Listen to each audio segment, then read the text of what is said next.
Bonjour, je m'appelle Emmanuelle Mestry, je suis ingénieure chargée d'études à Terre Innovia au département génétique et protection des cultures. Alors on est ici aujourd'hui devant un essai variété un petit peu particulier puisqu'il y a la première variété qui est implantée date des années 60 et la dernière a été inscrite en 2015.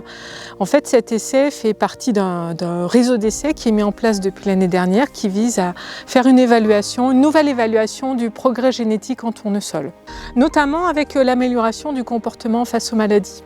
Donc ici vous avez 5 graphiques qui vous illustrent 5 bioagresseurs majoritaires, enfin les principaux bioagresseurs du tournesol et qui vous montrent en fait l'évolution de parts de variétés résistantes ou à bon comportement parmi les variétés qu'on a évaluées à Terre Innovia en post-inscription ou qui ont été évaluées dans le cadre de leur inscription au catalogue français.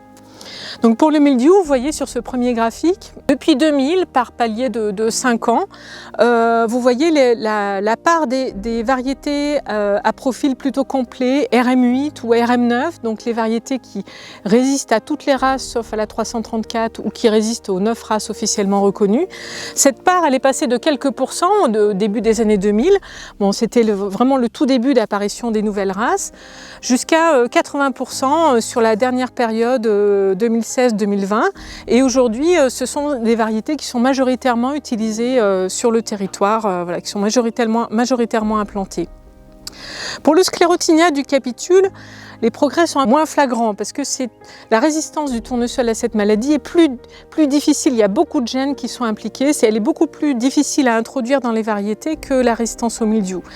Mais néanmoins, vous voyez que la part de variétés sensibles ou très sensibles qui est passée à peu près de 30% sur la première phase avant les années 90, donc dans nos essais post-inscription. Donc elle est passée d'environ 30% jusqu'à epsilon aujourd'hui. Donc il y a un progrès qui est notable. De même, les variétés à bon comportement, donc classées peu sensibles, cette part de variétés à bon comportement varie entre 40 et 50% depuis le début des années 2000. Troisième maladie, c'est le phomopsis. Donc là, on est un peu dans une situation intermédiaire entre le mildiou et le sclérotinia pour le phomopsis, puisque c'est une maladie dont le déterminisme génétique repose sur assez peu de gènes, donc qui n'est pas trop difficile à sélectionner. Donc à partir du moment où cette maladie est arrivée sur le territoire dans les années 80, milieu des années 80, où ça a été vraiment problématique, ça a remis en cause la culture du tournesol sur le territoire. Donc on voit que la part des variétés sensibles ou très sensibles a très considérablement diminué et très rapidement. Aujourd'hui, on n'a que quelques variétés qui ont ces profils-là. C'est plutôt des variétés qui sont issues du catalogue européen. Et à l'inverse, la part de variétés à très bon comportement, donc classées TPS ou classées résistantes, se stabilise à peu près 50% des variétés qu'on évalue chaque année depuis le début des années 2000. Enfin, les deux petits derniers, le verticillium et l'eurobanche, donc là, ce sont des choses qu'on évalue à Terre Innovia beaucoup plus récemment, puisque ce sont des problématiques qui sont arrivées aussi plus récemment sur le territoire. Donc le verticillium, donc Terre Innovia évalue les variétés face à cette maladie depuis le début des années 2010. Et donc on voit un petit progrès avec la part des variétés à très bon comportement, TPS, qui est passée à peu près de 10% à 20% sur la dernière décennie. Et côté eurobanche, effectivement, vous voyez une progression aussi importante sur les 2 dernières périodes de 5 ans, avec une très forte augmentation des variétés à très bon comportement, classées très peu sensibles, que ce soit à travers nos essais d'évaluation ou l'information que les semenciers peuvent nous donner. Donc aujourd'hui, cette part, elle est d'à peu près 80%. Donc le progrès génétique est une question qu'on a très régulièrement à Terre Innovia de la part des producteurs qui nous disent les variétés d'avant, elles étaient mieux, elles produisaient mieux. Et c'est une question du coup qu'on a voulu réexplorer suite à la première évaluation de 2001, aussi parce qu'on avait initié au milieu des années 2010 une première analyse de l'écart de rendement qu'on observe entre le rendement des variétés de tournesol en essai, que ce soit à l'inscription ou en post-inscription, et le rendement du tournesol de la ferme France, quoi, chez les agriculteurs. On a toujours un écart assez important, alors qu'on sait que le potentiel des variétés est là, on sait qu'il tourne autour de 50-60 quintaux par hectare, mais au niveau national, on stagne nous, toujours entre 20-25 quintaux par hectare depuis le début des années 90. Donc on voulait en fait disposer d'une nouvelle évaluation du progrès génétique pour en fait essayer de bien analyser cet écart et arriver à bien faire la part dans cet écart de ce qui a trait à l'évolution du climat, à l'évolution des variétés bien sûr, à l'évolution des pratiques culturales à travers nos enquêtes sur les pratiques culturales, et puis aussi à l'évolution du positionnement de la culture sur le territoire. Quelle est la part de la sole du tournesol positionnée en sol superficiel par rapport à la part positionnée en sol profond?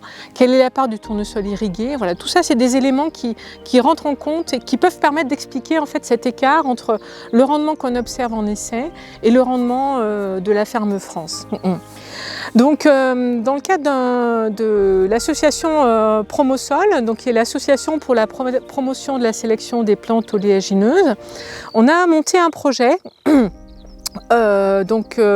qui associe l'INRA, notamment l'UMR Agir de l'INRA à Toulouse, les semenciers, Terre Innovia et Terre Univia. Donc ce projet en fait s'appelle Démêler, parce qu'on cherche à démêler les différents effets qui expliquent cet écart entre le rendement moyen tournesol et le rendement en essai.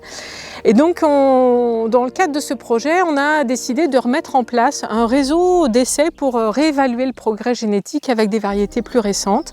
Donc sur 2020 et 2021, donc, on a sélectionné conjointement un ensemble de 21 variétés, leaders de marché, témoins CTPS, des variétés qui ont un peu marqué en fait cette période jusqu'en 2020. Je voulais quand même vous montrer les premiers résultats. Et donc pour ces premiers résultats, voilà, on a comparé en fait les performances des variétés en termes de rendement aux normes et en termes de teneur en huile. Donc en fait l'idée, donc on a comparé l'évolution donc des nouvelles générations par rapport à la génération 2000-2005 et non pas par rapport à la première génération 1960-2000 qui à elle seule représente 40 ans de progrès génétique, donc voilà, qui n'est pas une bonne référence. Alors, ce qu'on a fait aussi, c'est qu'on a séparé les variétés oléiques des variétés linoléiques, parce qu'on sait qu'il y a un gap en termes de potentiel de rendement entre ces deux catégories. Donc, on a voulu, en fait, dans cette première analyse, voilà, séparer les deux types variétaux. Et donc ce qu'on observe en fait, c'est que globalement, par rapport à cette référence de la génération 2000-2005, tant pour le rendement que pour la teneur en huile, on a du progrès. En moyenne, 11 points d'indice en rendement en 10 ans et 3 points d'indice pour la teneur en huile, soit un progrès respectivement de 1,1% par an ou de 0,3% par an. Alors pour le rendement, on peut observer un progrès beaucoup plus élevé pour les variétés oléiques que pour les variétés linoléiques sur les dernières générations. Par contre, ce progrès est plus important pour la teneur en huile sur les variétés linoléiques. Voilà, donc on est en fait dans la gamme de progrès de l'évaluation d'il y a 20 ans. Donc, ce qui nous amène à penser que voilà, on n'a pas un arrêt dans le progrès génétique pour le tournesol, même si depuis 20 ans, les critères se sont multipliés puisque sont arrivées les variétés VTH, le développement encore des variétés oléiques, d'autres critères de résistance au verticillium, à l'eurobanche qui se sont ajoutés et donc qui ont été à traiter en plus par les sélectionneurs, voilà, en plus du rendement et de la teneur en huile. Donc on peut dire que globalement le progrès se maintient.